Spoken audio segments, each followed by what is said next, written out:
Tell me your most fond memory of being placed as a chairman of PACC.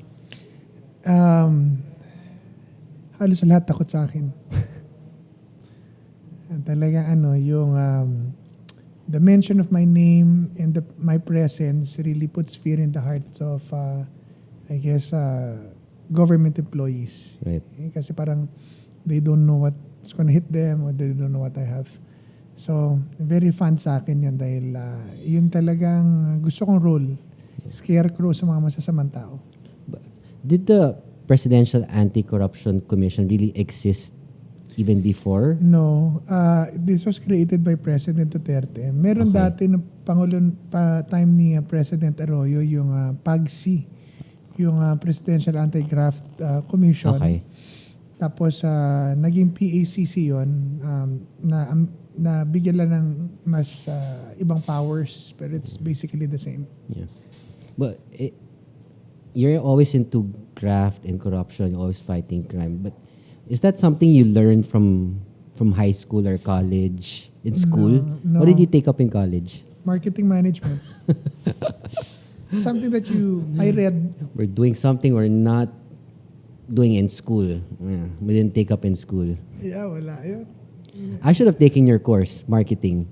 Because that's what I'm doing now, marketing. But I did computer applications because it was the big thing back then, 1999, when the computers were booming. So I took that up. But what I should have really studied was marketing. What specific in marketing was it? Marketing management. Marketing management. Oh, well, hindi. Sa akin, hindi. Nung pumapasok ako sa college, it wasn't about the course. It was about going to college. So you just wanted to do college because it was a necessity for you? Kailangan ko matapos daw ang college. Same thing. So punta akong college. So Yeah. what course available and yung kaya ko, di andun. Nag-start ako ng accounting. Ang hirap pala. So lipat ako sa the management pala. And then, Mahirap talaga. punta ako accounting. Ang hirap pala. So nalipat ako ng marketing management. Ngayon, ito madali. So, Wait. Does spreadsheet, the big yellow paper scare you? no, the books. Yung makapal na ganun. Tapos yung pala, kailangan basahin mo yun. Oh. Pag hindi mo binasa yun, Principles of accounting, ayun yun. from there, yeah. Wala na, hindi mo naaabutan yung susunod. I was scared of like T-ledgers and stuff like those. Numbers scare me. Because, I don't know, because you have to balance from the top to the bottom and it's not really my thing, so it was really difficult. Hanggang ngayon, hindi ko pa rin naiintindihan. Right? Oh. But my wife, she's very good at numbers. Good thing that she knows numbers. But me, if I see numbers, my mind goes, what's happening here? But I realized that numbers is really about talking about solving problems. Right? Madali ang numbers. Ang addition, subtraction, Right. multiplication, madali. Ang mahirap yung accounting kasi may concept Debit, Right. credit, so Yeah. bawas, dagdag. Tapos may i-identify mo kung saan siya dapat pupunta. So it was different. Wait, so you had that in college? Because you had marketing and commerce. Doon ako nag-ending. Right. Dahil sabi nung teammate ko sa swimming, wag daw ako mag-marketing. Mag-marketing and management daw ako para dalawang course. Wait, so who influenced you to do that? To take that? Yung teammate ko sa swimming. From high school pa? No, from college. From college, okay. Pumasok ako sa San Beda, management. Okay. Tapos sabi, mag-accounting daw ako. Sabi nung uncle ko, mag-accounting daw ako para daw maganda, abogado, whatever, ganyan. Nag-accounting ako. Ang hirap. So, umalis ako. So, naghahanap ako ng course. And sabi nung teammate ko, huwag kang mag-marketing and management ka para doble ang mo. Yeah, major. So hindi you man shifted. totoo. But okay, you took exams in San Beda, right? So you got in. But were there other schools that you took exams? I took exams in UP, LaSalle, UST, and I think that's it. Because my father, straight, kinder to college, UST siya. UP, Ateneo, LaSalle, San Beda, UE. Remember po when you take the UPCAT, the UP exams, you feel like after so parang dali-dali. Tapos di ka papasa.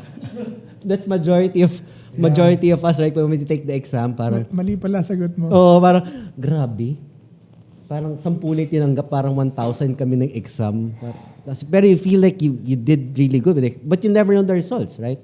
So it's like that when kids, like, that's why I see some of my classmates back then in high school, parang they're crying and stuff like, oh, I didn't get to UP. Yeah, look at me, and same thing.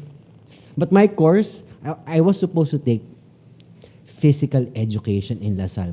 That was my third choice. I didn't want to go into that, so I went to Benilde instead. So computer applications. But did you have other choices in college? Well, I wanted to be one of the smart guys, pero wala talaga. How are you in school? Hindi ako magaling sa school. So you just went to school to pass, right? To finish. Yung mas maraming basketball kaysa aral. Okay. So you love playing basketball? Oo.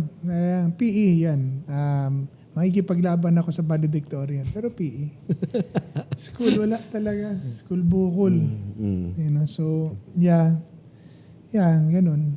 It's not really a sure thing, right? Like when you're, the valedictorian or the highest honor in school, that it translates automatically in real life. Yeah. Right? I've seen so many of my friends who were, top in school, but then in real life, they're struggling. Why do you think so? Like, ibang school sa tunay na buhay.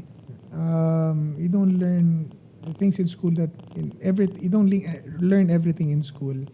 Kasi I guess sa tunay na buhay may emotional quotient. yeah. Merong mga ibang mga elements that affects family, situations, opportunities. Yeah. Well, of course, yung attitude and how you react to crisis, these are things that you get from inside, maybe from your parents, from influences, from God's word. Yeah. So you don't get this in school kasi education yun para bang ano ba yun, academics yun Right. Yeah. So yun ang problema sa sa Philippine education. Hindi nagre-reflect ang ating schools ng tunay na buhay. Not like in America. I experienced studying in the States. Hey, you started in Berkeley, right? Okay. Yung inaaral namin doon was really to prepare us doon sa gagawin namin sa labas. So it was more fun, it's more interesting, it's real. Dito hindi, theoretical Yeah. Like doon sa probinsya, tinuturuan ka ang mga courses, accounting, management, IT, teacher. So it sets you up for careers. Sets you up for your environment. Right. Kung sa probinsya ka, dapat ang major mo dyan, agriculture. Agriculture, yeah. Yayaman ka dyan. Yeah. Trade, siguro pwede kang pumasok nun sa international trading. Yeah, kasi if you're in a province and you study management, what are you gonna manage? Right? So punta ka ng Manila. You have to go to Manila, yeah. Oh. Example, you're from Negros and that's what you're studying, management. Yeah. And then you have a huge field out there. That's what you're gonna manage? No. Yeah. So yeah, yun ang problema rito sa education natin dito. That's what I learned. And that's probably why I wasn't interested in school. Although ang dami ko natapos. I finished my college. I finished my postgraduate studies in Berkeley. Tapos I finished my master's in National Security Administration. Although natapos ko lahat yun, hindi ko natapos ang law. Pero natapos ko lang. Yeah. Diba? So I guess yung na-interest lang ako. Right. Yung pasa-bagsak.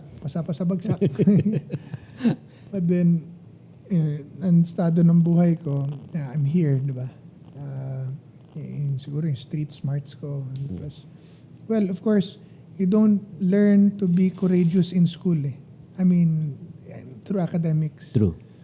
You learn that somewhere else. I guess through experience and basically through experience and from the people that you hang out with. Yeah.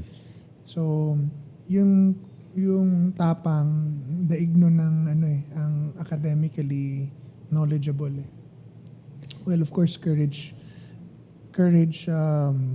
really comes from what you know. You're brave when you know things. Yeah.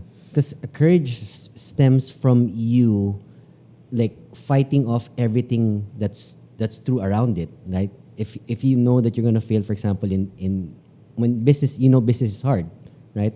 But then when you have courage, it defies everything, Yeah, right? It defies the true belief. No, that's hard. You can't do it, but you have courage, so you still pursue it, right? And faith. Faith, I think faith is really a big component of courage. Yeah, that's why. Having a belief in something that's higher than you, right? Ako I realize I've been pulling out my courage from my faith in God's word. Yung kasi yung mga nababasa mo diyan, you read about Shadrach, Meshach, and Abednego, you read about Daniel, David, Moses. Yeah. You read about Joshua and Aaron. These are courageous people, diba? So, when you read about them, tapos you apply it in your life and it sticks to you, when you face the world, you're one of them. Right. So, you become courageous. The Bible talks about a lot of courageous people who fought for their beliefs, and also it showed people who were afraid of their beliefs, right? And they hid from them, right? Big people like Gideon tapos turns out to be a great general. If you're gonna give an example of a person who was fearful naman, okay. Gideon was very fearful. Okay. No, but who were people who were scared instead of courageous naman? Si Jonah, diba? At one point, diba? He ran scared and skirted away from Nineveh until God threw him into the sea and a big fish ate him and threw him out in Nineveh to do his purpose. So Jonah was a fearful guy. Sino ba? Si Gideon was very fearful. Is there anyone from the disciples perhaps? Na fearful? Yeah. Oh yeah, di ba si Peter biglang naduwag? When he was asked, di ba? Oh yeah, he was being interrogated. Okay. 3 times. He was very... So he denied Christ. Yeah. All of them ran away from Jesus Christ except John. Yeah. But all the disciples ran scared when the master was arrested. Okay. How would you call Judas then? He's a traitor, and that's what he is. Was that because of fear or something else? I think it was he never really Got the grasp of it. of who Jesus Christ was. Yeah. Probably he was with Christ because of the benefits Right. of the possible rulership and reigning, or the potential of Jesus Christ, that they thought that he was going to be the next king, or he was the King of Kings. Diba? Yeah.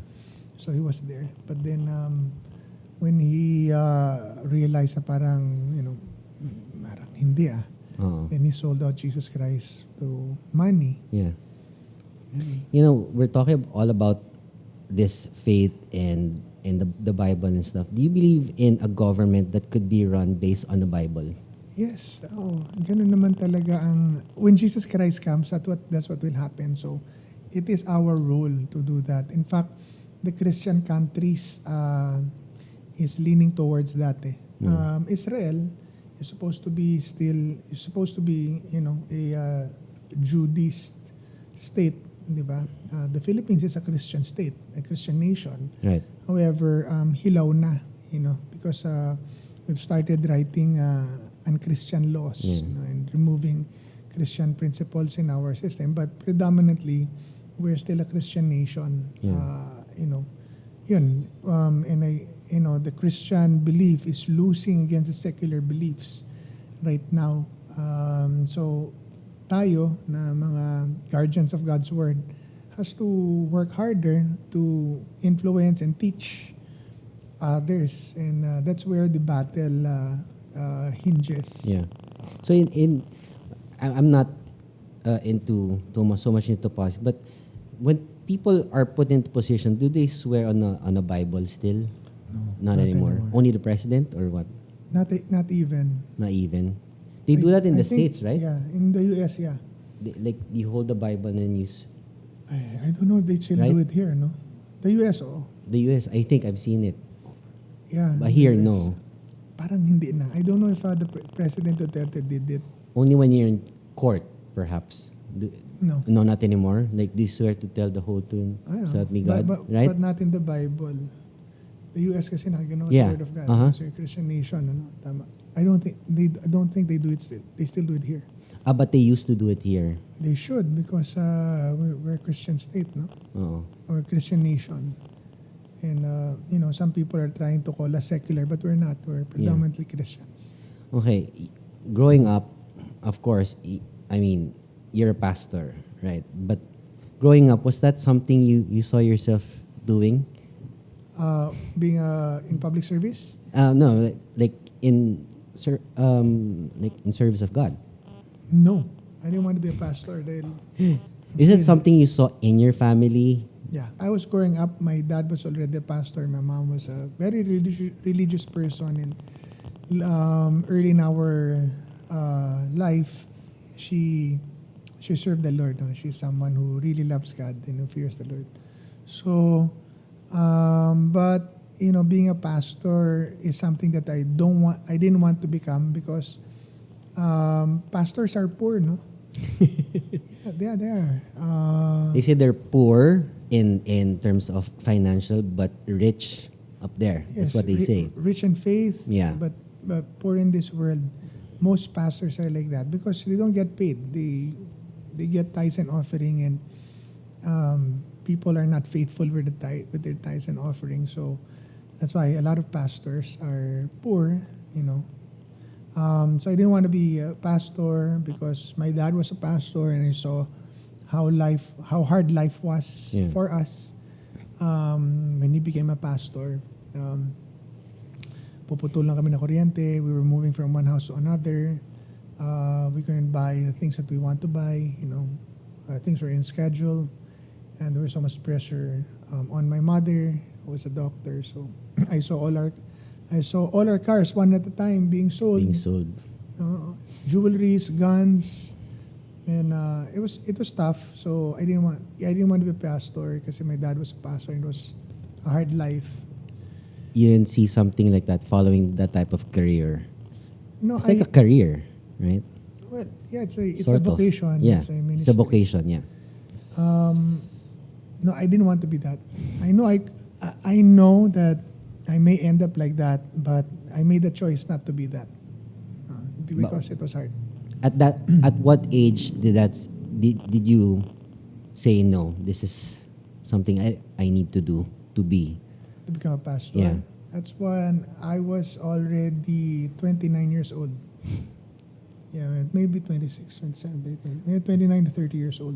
29, 30. But you were a counselor in Manila in 26. 2000 at age 26. How did that happen? I don't want to be a pastor. I became a counselor because I don't want to be a pastor. Right. So I went into politics and public service because I don't want to be a pastor. When you go into politics, does that take like the support of your family to be into that, right? It's hard to win without your The family support of your family. How important is the role of a family in politics? It's very important. It's like we're probably more than 50% of who you are and what you can do. Yeah. So if you can't convince your family to help you, how can you convince others to follow you? Yeah. So that, but after being a counselor, you're actually, it says here in your Wikipedia, your nickname Batang Magaling. Tell me about Batang Magaling. It was our mayor who coined that word. Yeah.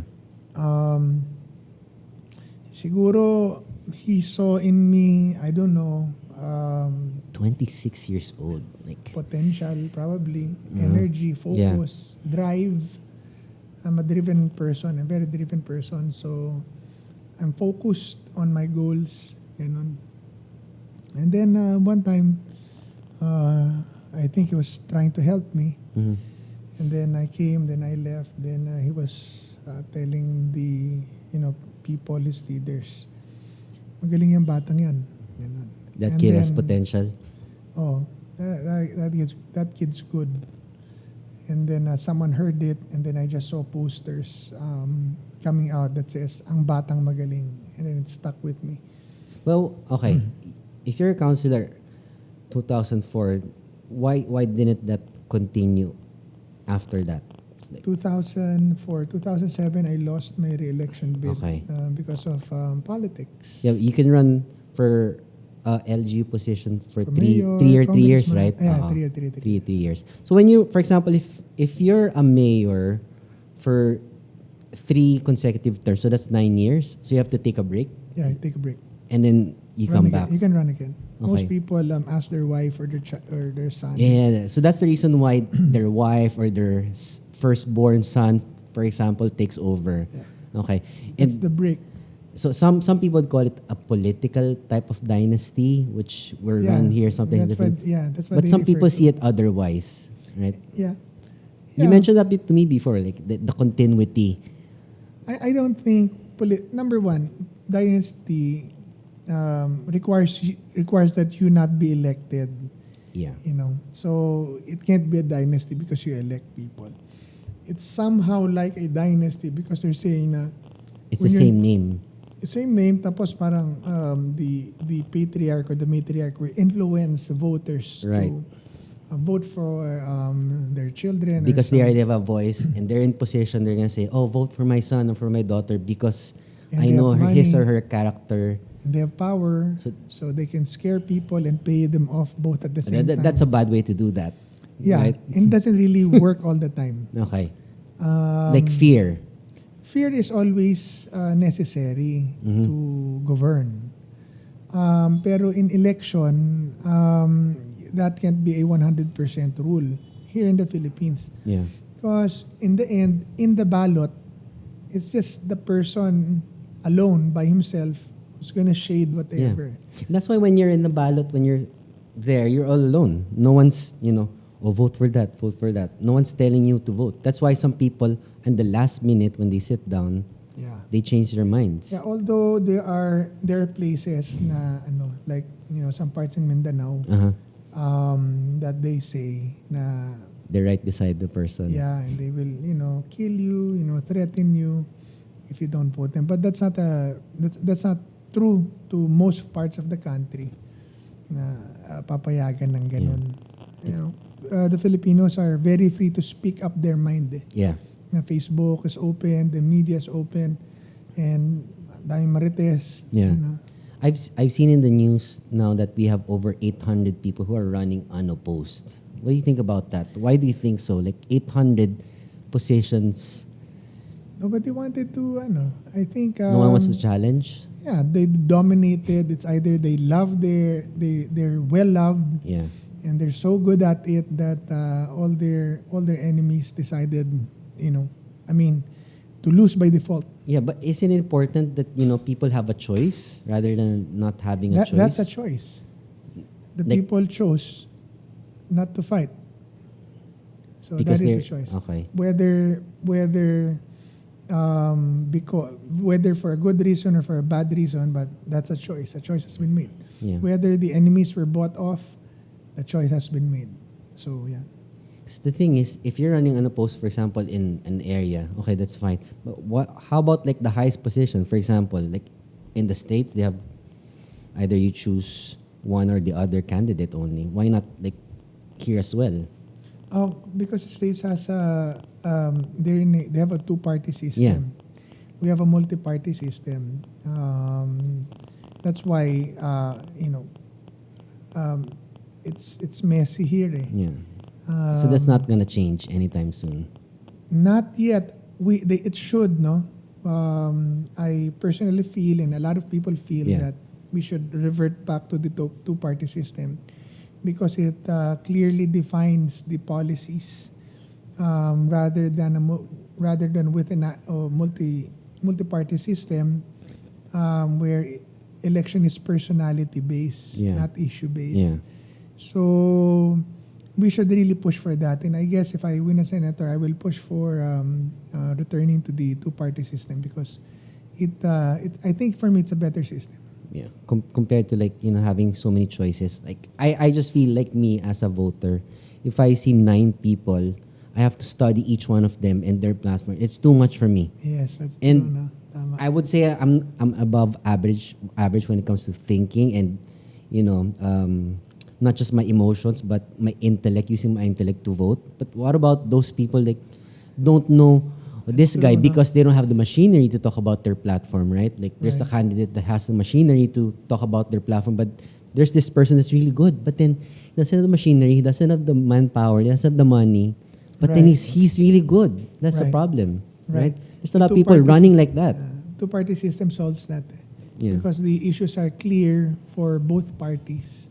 You know, I've been saying this a lot when I talk to people is that if, for example, a really famous, I'm not gonna give an example of a person, but for example, a celebrity who has like say 10 million followers on Instagram, for example, decides to run for senator, and that person, funny, would win, just because It's famous.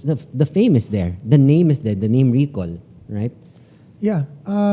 Election here in the Philippines is a popularity contest. Right. I mean, national elections is really a popularity contest. So that's a challenge because you don't want to base your choice on fame and popularity. You want to base your choice on track record and ability. Yeah.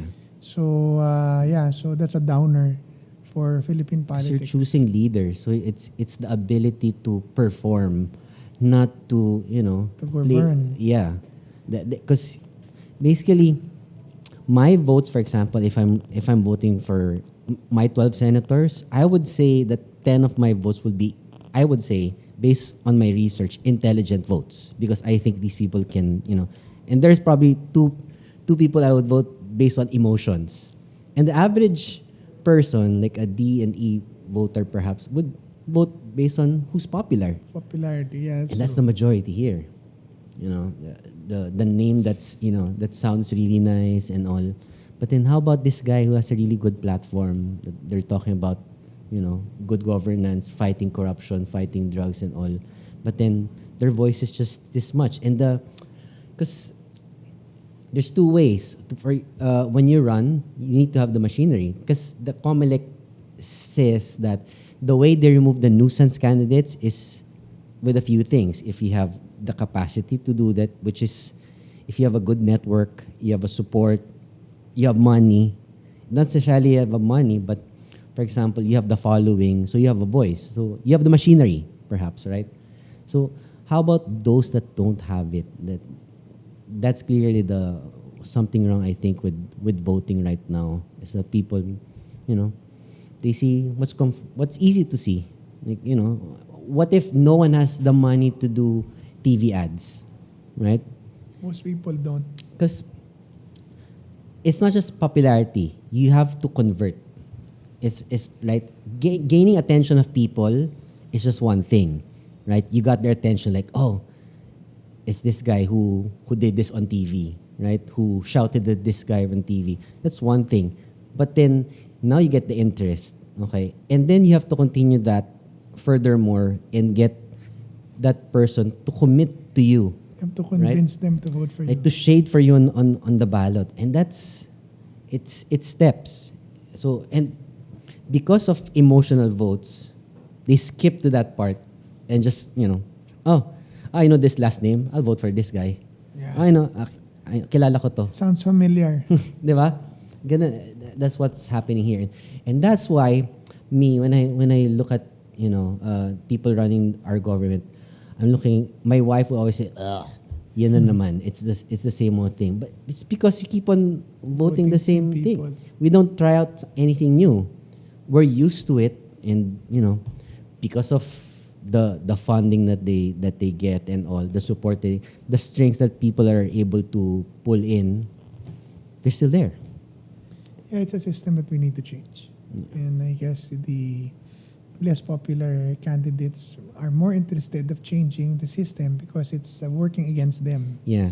Pero those who are in power, who has this system working for them, would rather keep it the same way. So that's a challenge that I guess crusaders and idealistic people need to work on. Yeah. If you want to see things change in the country. Change really starts from that person. It's really education, eh. And I think do you people there's people there's always talks even before that. That's why our education system here is substandard compared to other countries. Is it one of the reasons why they keep it substandard so that voters don't become really intelligent when it comes to their votes? Well, Do you believe in something like that? I don't think if it's something that the educational system purposely does. Yeah. No, pero I think a lot of people or politicians, you know, I guess would rather have more poor people stay poor Yeah. because that's how they get their votes. It's easier to control. Yeah. So there are less people. Maybe not that they want it that way, but or they want maybe not because they want to keep them stupid or keep them poor, but by making themselves rich, it turns your constituency to very poor people because to make yourself rich is to rob from resources, government resources Right. intended for them, Yeah. which keeps them poor, less informed, less opportunities to have access to many things, resources, etc. Keeps the system just the way it is. So yeah, not because our educational system.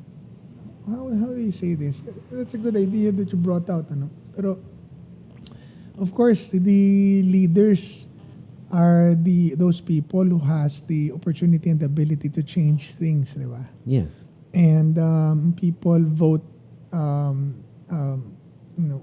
parang people vote the leaders they want. Right. So yeah, it is I guess education that will, an educator, a hero must come along and educate people to, change their mind and change the way they live and change the way they vote. I think. It's always been a talk about, when someone's running that, they want to give budget to education, but it's been used as propaganda ever since, and comparing it to because you've studied in another country and you've seen the difference of education system as well.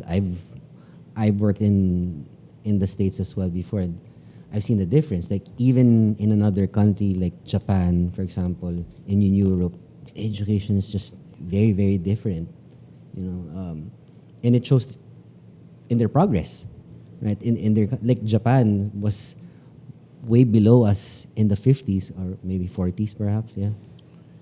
Yeah, you know what? I think there's really a need for heroes to come along. Yeah. Persons or people who will dare to change things Yeah. and counterflow Yeah. for things to happen. Takes one man, so I guess we need those people. Yeah. Speaking of heroes, you mentioned, is your father one of your heroes too? Yeah, of course. Idol kong father ko. Like I watched this movie, in a Tagalog channel. His movie is awesome. He was portrayed by this guy, Joko Diaz. Choco Diaz. One of the bad boy action heroes in the 90s. Do you think that he did a good, Yeah. He did part a good in his portrayal. portraying your father? Do you Yeah, he think studied my dad. even the mannerisms perhaps? And the hairstyle and how my dad did it. And my dad was very gracious to him to Yeah. teach him. Mhm. Even the way to say it or what he really said and how things really happened. My dad was there to teach them and guide them. No, this is what happened, and this is how you do it. Yeah.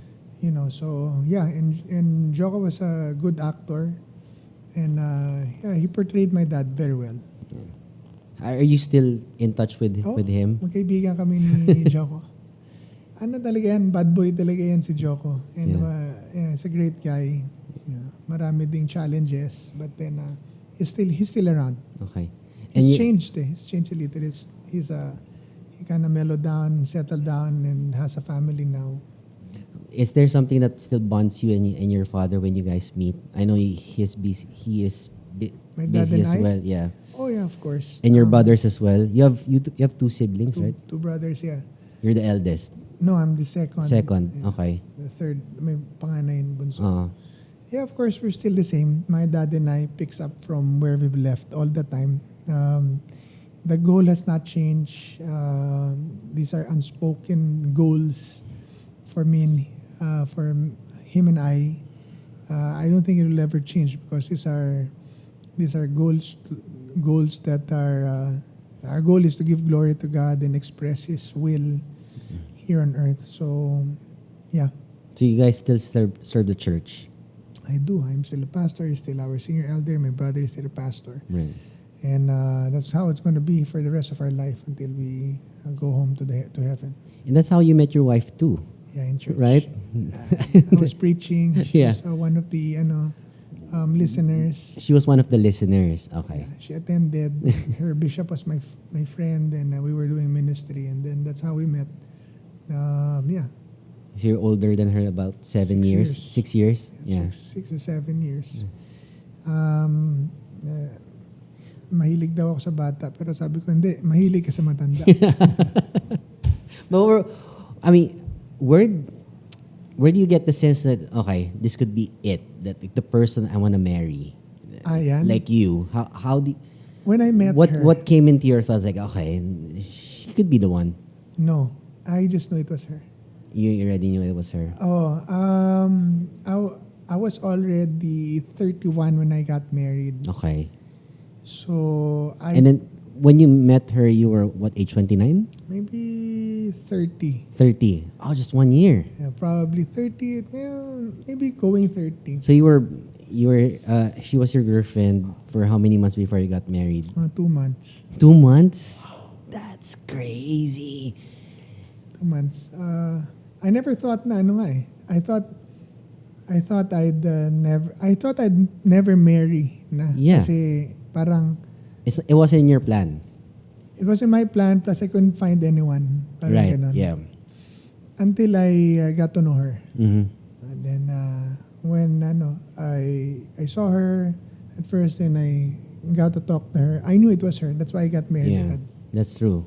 Because I lived in the States, in San Francisco, for about 2 years, 2005, 2007. And I was single and I was partly trying to find love besides working. And the more you search for it, the harder it eludes you, right? Like, That's true. That's true. The more you looking for love is something that, you shouldn't be looking. It just happens. Like it just happened that she was sitting there. She caught your eye. No, she did not catch my eye. I didn't see her there. She saw me. Ganon. Yeah. Tapos, then I went down, I was doing my ministry. Then she was introduced to me. By a friend. Yeah, by a friend. And then I saw her. I thought she was too young. And then I had so many... I'm sure you asked her age. I did.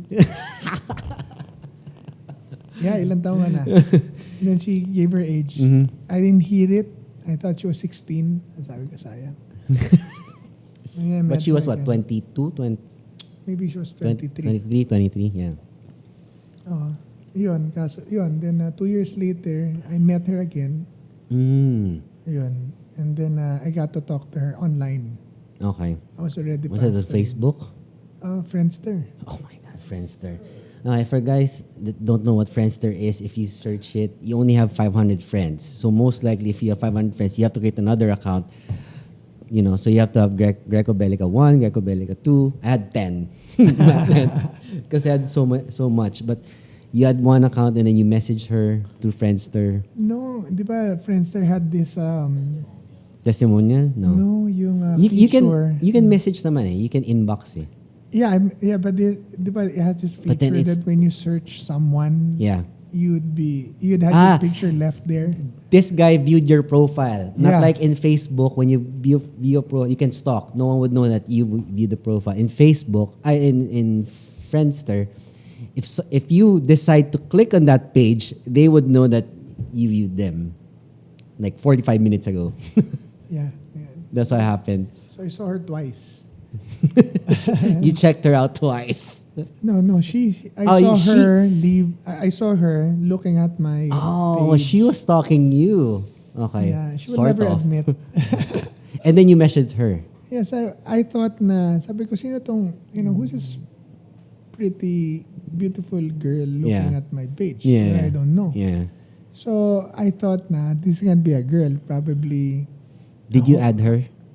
No, probably I thought, probably it's just a picture that they got from, Yeah, there's so many grab photos online and stuff. So Yeah. you're not sure if that's really her. so I messaged her, do I know you? Ganun pa. Do I know you? Have we met? And then, Interrogating mode. and then she messaged me, and then respectfully, Yeah. What did she say?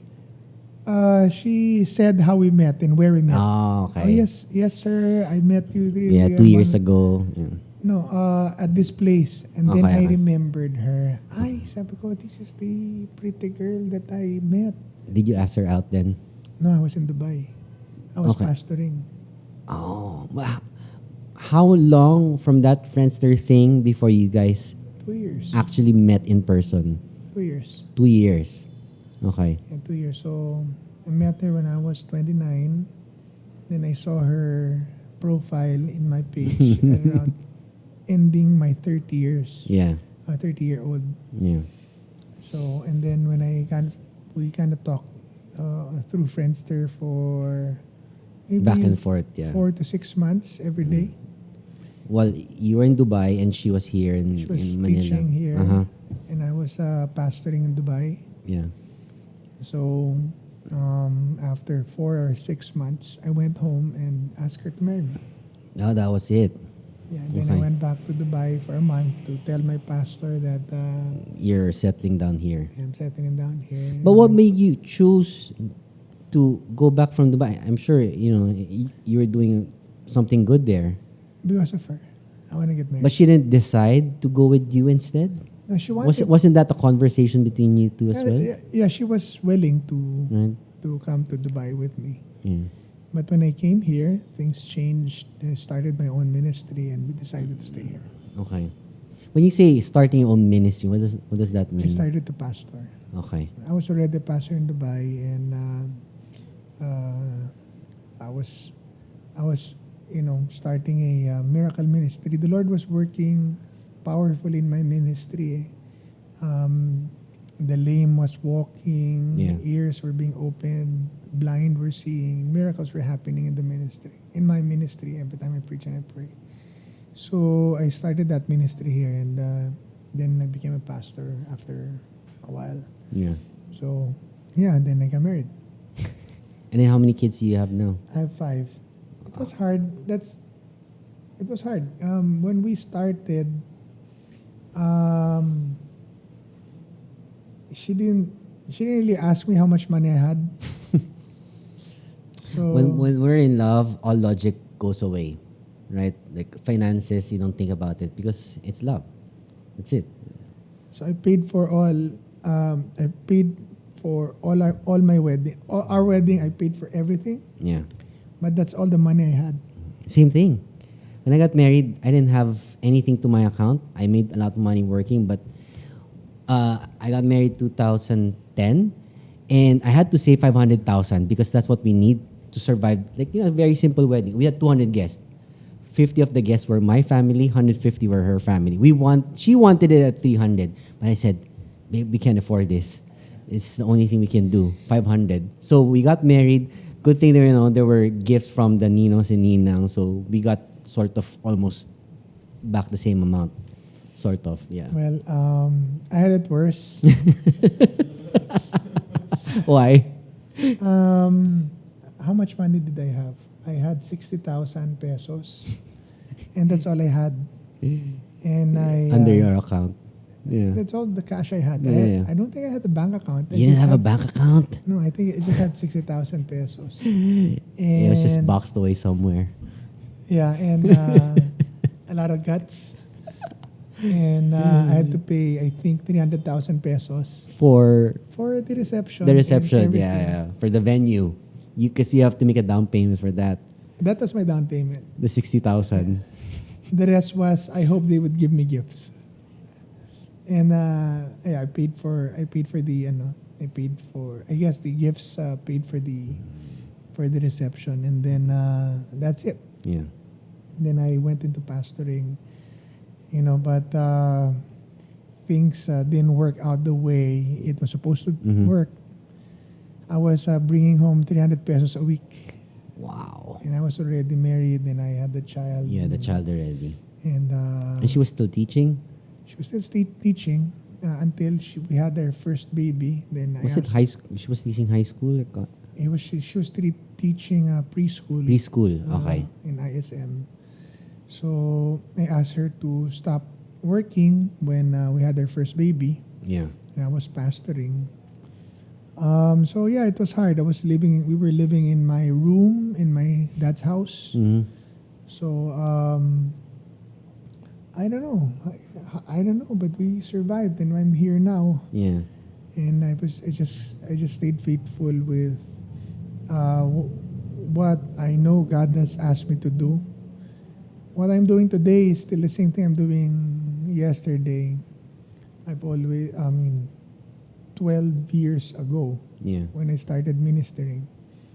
I'm still doing the same thing, except that, I've gone through a lot of battles.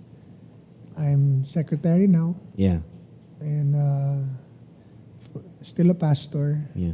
from being nobody in government, someone who lost his re-election bid. But Oh, you ran in 2016, right? I ran in 2016. But God is good God rewards the faithful. Yeah. And I never changed course. Yeah. When I finally got what I'm supposed to do, I never changed course. That's what I'm saying. The goal never changed. The plan could change, but the end goal never changes, right? You could readjust, there's a roadblock, change of plans, but the goal is still to get there, Yeah, that's whatever. life, diba? right? Goes left, goes right until you. Yeah, there's Life is bumps. yeah. Life is never a straight line. I always say this in my episodes that life is a series of mountains to climb. People think that, after this mountain that I climb, I'm good. No. After that mountain, there's another mountain you're gonna climb, and another. It's not like mountains and then valleys all the way. No, that's not life. If you're in valleys, then nothing significant is really happening in your life. If you're full of valleys, that's why I always say, life will be, a series of mountains we all keep climbing nonstop. And one last thing I want to ask you: do you believe in this saying? It's one of my favorite sayings because I think Denzel Washington used this in what's this movie that he was blind. He was talking about he had the Bible, Eli. Book of Eli. He said this thing, and I want to end it here. Like he said, "I walk by faith, not by sight." And we didn't know that he was blind, right? Right. Until the end, like because he was holding the Bible, and then he had to write the Bible. Spoiler alert, guys! If you didn't watch the movie, sorry. But yeah, do you believe in that? Yes. Walk by faith and not by sight. All things are possible to him who believes. Faith. What was- Faith is a substance of things hoped for and evidence of things not seen. Yeah, That's what makes life interesting and fun. yeah. That's a journey, right? It's a never-ending journey. That's life, right? So we take the lessons that we have on those times that we fall down, we get up, we keep at it again. Yeah, and I think it's important to say that life is about what you leave behind. Yeah, the legacy that you leave behind. More than, to young people listening to us right now, Yeah. who's full of dreams. Mm-hmm. Life is more than accomplishment, achievements, and dreams and being successful. Life is really what you leave behind. Yeah. That's 'Cause what makes it life. I Worth always living. said this when I was when Kobe Bryant died, and so many people cried. I said I want to be like that. Like when I die, I want people to cry because of the things I was able to leave behind, in my life. Not a guy like, oh, he's that guy that had 1,200 pairs of sneakers, or was successful doing business and stuff. No, it's because of the people that you helped and touched. Give. You know? It's how Because much you give. Even generations will forget you, but then the thing that you left behind, the people you've helped, it continues on. That's why people build monuments for other people, right? For the things that they've done for others. Yes, the things that you left and gave is what they will remember. Things, we leave them all behind, but then the legacy is the one that's really important, right? Yun talaga, yung love, yung time, more than the finances. You can't love without giving, but it's the time, the effort, the concern that you left, you gave other people, that touched them and changed them, are the things that will matter to them most, more than the things that you give them. Okay, one last thing. Sorry, just one last thing. If you had last words, for example, for your children, what would that be? Just last words. Last words for my. The most important thing you would always tell them, if there's something that would be the last thing that your children would probably hear from their father, what would that be? Fear the Lord and love Him with all your heart and obey His word. Awesome. Thank you so much.